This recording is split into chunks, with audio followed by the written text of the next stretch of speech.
সোনা, রান্না হয়ে গেছে? খেতে দেবে? এঁচোড় চিংড়ি করেছো? হ্যাঁ করেছো না, মাথা মুন্ডু করে রেখেছি। মাথা মুন্ডু মানে? মাথা মুন্ডু মানে মাথা গরম করে দেয়। তুমি অত অত বড় বড় চিংড়ি কি করতে এনেছো?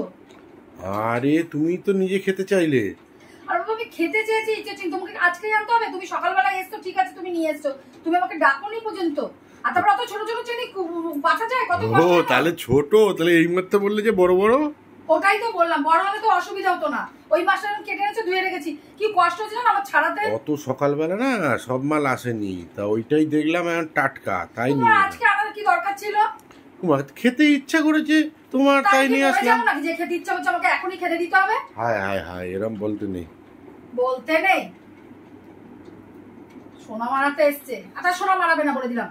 এসব বলো না, সব বলতে নেই। বলতে নেই, জ্বালিয়ে পুড়িয়ে খাই। তুই আর জীবন আমি তোমার কাছে সত্যি বলছি খেতে চাইবো না, তুমি দেখে নিও।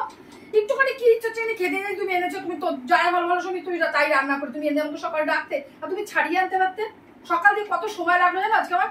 সকালে আসার সময় না দাঁড়াতে ইচ্ছা করছিল না, দাঁড়াতে আজকে আনতে না। ঠিক আছে সত্যি বাজার তুমি খেতে চাইবো না আমি। রাখো, আমি খেতে দিচ্ছি, চলো।